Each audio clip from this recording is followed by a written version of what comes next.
Baik Bapak Ibu, ada sebuah ungkapan ya, mungkin menarik untuk kita renungkan.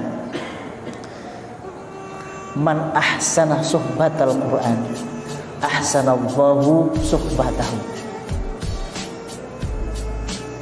Orang yang bagus hubungan persahabatan dengan Al-Quran, maka Allah pun akan memperbagus hubungannya dengannya. Jadi hubungan kita dengan Al-Quran itu menjadi tanda, menjadi indikator hubungan kita kepada Allah Subhanahu wa Ta'ala. Jadi kalau kita dekat dengan Al-Quran, itu sebenarnya itu tanda juga kita dekat dengan Allah. Nah, sederhananya begitu, sederhananya ya. Maka para ulama mengatakan kalau zikir itu adalah tangga untuk mengingat Allah, ibadah itu juga untuk mengingat Allah, maka sebaik-baik zikir itu adalah membaca Al-Quran. Karena yang dibaca itu adalah kalamnya Allah sendiri.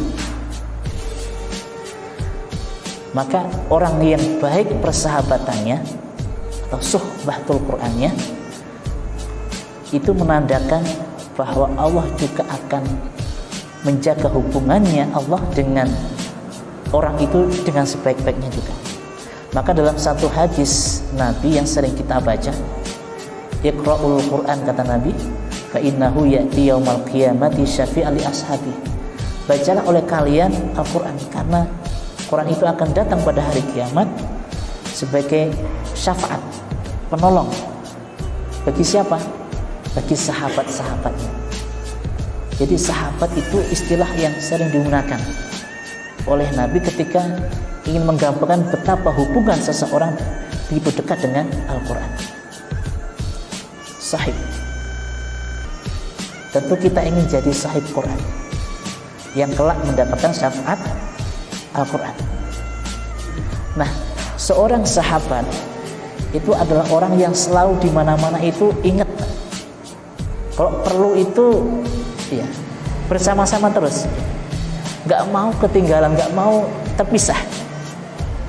Itu sahabat. Sama kalau kita ingin menjalin bersama dengan Quran, ya seperti itu. Di mana-mana pikiran kita itu ingat Quran. Ya Allah, hari ini saya kayaknya belum baca Quran. Ya Allah, kayaknya saya belum megang Al-Quran. Harus ingat Pak.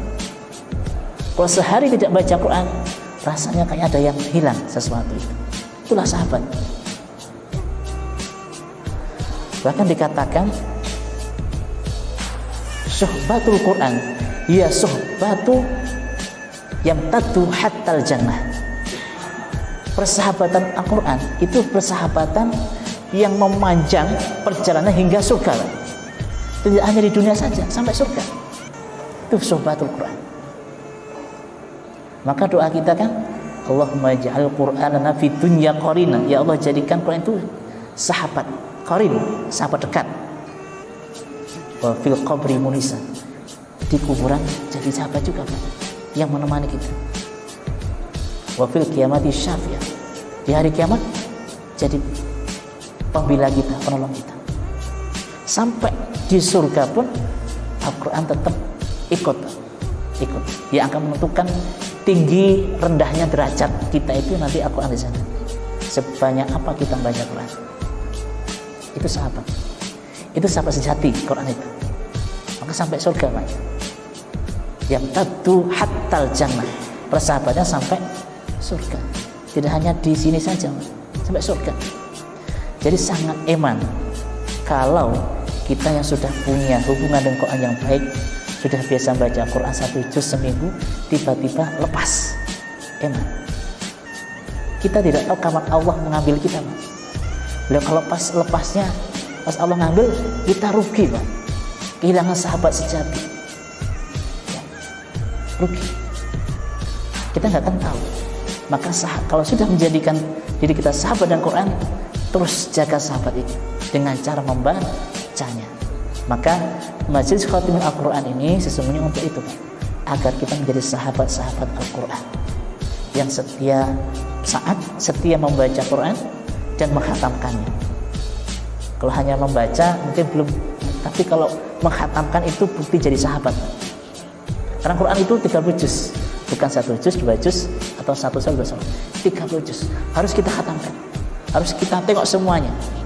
Kita baca semua. Bentuk bukti sahabat kita dengan Al-Quran. Jadi jangan sampai pikiran, Pak, nanti aja ya, jangan Pak ya. Minggu depan aja lah saya tak rajin. Jangan. Kesempatan kita nggak tahu, Pak, apakah akan terulang lagi atau tidak. Suhbah itu suhbatul Quran. Ya. Jadi mudah-mudahan para jamaah yang sudah ikut dalam satu rombongan, satu kelompok grup, jangan sampai lepas. Eman, ya, eman, ya. 1 juz seminggu itu berharga sekali bagi yang belum biasa, berharga sekali. Kalau Pak Udin udah biasa ya 1 juz itu ya, tapi yang belum biasa itu berharga sekali. Kalau sudah dapat 1 juz seminggu, jangan sampai hilang. Ya. Syukur bisa nambah, bisa nambah. Jadi itu ya sahabat. Sahabat itu selalu dicari-cari, selalu ingin dekat, nggak ingin lepas, selalu diingat, dibawa kemana-mana, ya. Kalau perlu bapak-bapak punya mushaf ya, kalau kerja dibawa. Kalau besar-besaran kecil, gitu ya. Kalau punya kendaraan taruh di kendaraan, gitu ya. Itu bukti kalau kita itu ingin dekat dengan Quran, sekalipun belum sempat baca saat nyupir, gitu kan. Tapi rasanya dekat dengan Quran. Ada satu kisah itu ya, dari guru saya. Ini nenek tua, buta. Tentu kalau buta nggak bisa baca langsung. Nah, konon ceritanya, setiap kali nenek ini sedih, susah, gelisah, dia cari mushaf. Mushafnya jadi pegang saja, dipegang, dicium. Rasa gelisah susah hilang. Saking ada cinta di sana, cinta. Ya. Ada hub, ada suhbatul Quran, ada persahabatan dengan Al-Quran. Ya. Saya kira itu Pak, ya, singkat. Jadi mudah-mudahan bisa jadi renungan buat kita bersama ya, bahwa menjaga persahabatan itu penting. Apalagi sahabat yang bisa menemani kita tidak hanya di dunia tapi sampai akhirat. Saya kira itu, mudah-mudahan kita semuanya diberikan istiqomah oleh Allah Subhanahu wa taala, dijadikan hamba-hambanya yang selalu membaca Al-Quran, mempelajarinya, mengamalkannya dalam kehidupan sehari-hari. Demikian, kurang lebihnya mohon maaf.